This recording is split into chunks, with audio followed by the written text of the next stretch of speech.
APJ Abdul কালাম ওরফে আব্দুল পাকির জয়নুল আবেদিন আব্দুল কালাম ভারতের missile man. Bharat তথা যুব সমাজের আইকন, যিনি একজন সাধারণ পেপার বিক্রেতা থেকে তার কর্ম, নিষ্ঠা ও সরল জীবনযাপনের মাধ্যমে দেশের সর্বোচ্চ সম্মানের পদে অর্থাৎ রাষ্ট্রপতির পদে অধিষ্ঠিত হতে পারেন। ভারতের এক জ্বলন্ত উজ্জ্বল দৃষ্টান্ত হলেন স্যার এপিজে আব্দুল কালাম।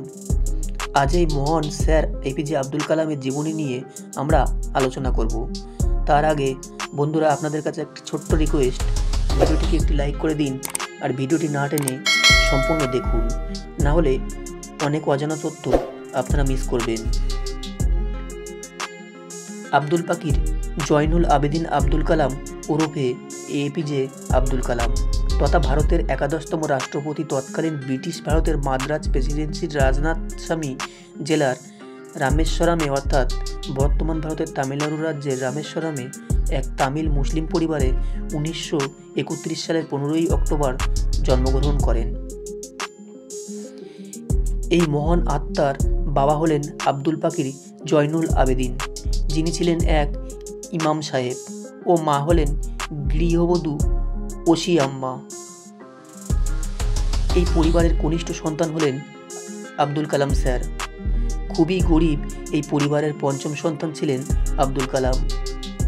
ছোট থেকেই অনেক কষ্টে ও আধপেটা খেয়ে জীবনযাপন করতে হয়েছিল তাকে। অত্যন্ত গরিব পরিবারের সন্তান, অথচ পড়াশোনার প্রতি ভীষণ আগ্রহ ছিল তার ছোটবেলা থেকেই। ভীষণই মেধাবী ছাত্র ছিলেন আব্দুল কালাম স্যার। ছাত্রাবস্থা থেকেই তার ছিল শিক্ষা গ্রহণের তীব্র বাসনা।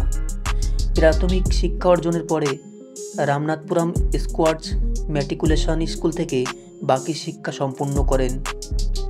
উচ্চশিক্ষার জন্য এরপর তিরুচিরাপল্লীর সেন্ট জোসেফস কলেজে ভর্তি হন ও 1954 সালে সেখান থেকে পদার্থবিজ্ঞানে স্নাতক ডিগ্রি লাভ করেন।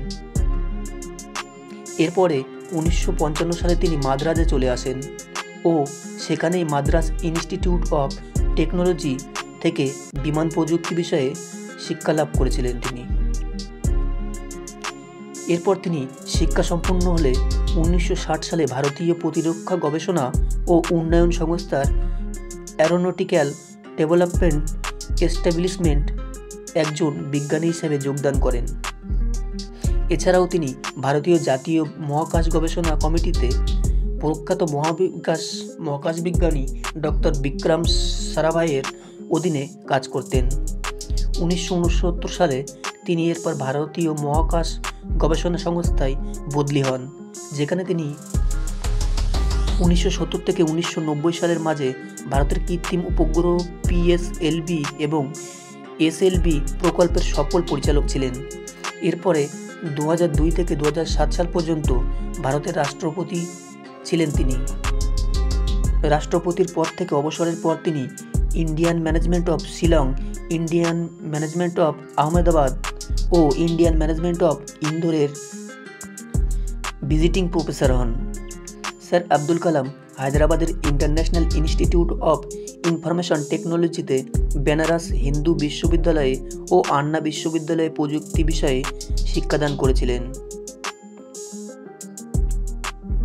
অটল বিহারী বাজপেয়ীর প্রধানমন্ত্রী থাকাকালীন KR নারায়ণের স্থলাভিষিক্ত হয়ে ভারতের 11তম পদপ্রার্থী হন স্যার এপিজে আব্দুল কালাম এবং জয়লাভও করেন। 2002 সালের 25শে জুলাই থেকে 2007 সালের 25শে জুলাই পর্যন্ত তিনি ভারতের রাষ্ট্রপতি স্থানে অধিষ্ঠিত ছিলেন। রাষ্ট্রপতি থাকাকালীন বেশ কিছু গুরুত্বপূর্ণ কাজের সঙ্গে যুক্ত ছিলেন তিনি। ভারতের missile man sir APJ Abdul Kalam নিজের কর্মকাণ্ডের দ্বারা পেয়েছেন বিভিন্ন সম্মান ও পুরস্কার। তিনি মোট 40টি দেশীয় বিশ্ববিদ্যালয় ও মোট 7টি আন্তর্জাতিক বিশ্ববিদ্যালয় থেকে ডক্টরেট উপাধি পেয়েছেন। 1981 সালে পেয়েছেন পদ্মভূষণ, 1990 সালে পেয়েছেন পদ্মভূষণ এবং নিজের অসামান্য বৈজ্ঞানিক গবেষণা ও প্রযুক্তির জন্য ভারতরত্ন পান। 1997 সালে এছাড়াও তার নামে বিভিন্ন রাস্তা, বিশ্ববিদ্যালয়, কলেজ, সংস্থা ইত্যাদির নামকরণ করা হয়েছে। এই মহান কর্মঠ মানুষটির 2015 সালের 27শে জুলাই মেঘালয়ের শিলং শহরে প্রতিষ্ঠিত ইন্ডিয়ান ইনস্টিটিউট অফ ম্যানেজমেন্ট নামক প্রতিষ্ঠানে পৃথিবীকে কী করে আরও বসবাসযোগ্য করে তোলা যায় এই বিষয়ে বক্তব্য দেওয়ার সময় সন্ধ্যা 6:30 নাগাদ হৃদরোগে আক্রান্ত হন ও সঙ্গে সঙ্গে হাসপাতালে নিয়ে যাওয়া হলেও শেষ রক্ষা হয় না। এই মহান আত্মা ইহলোক ত্যাগ করে 7:45 নাগাদ পরলোক গমন করেন।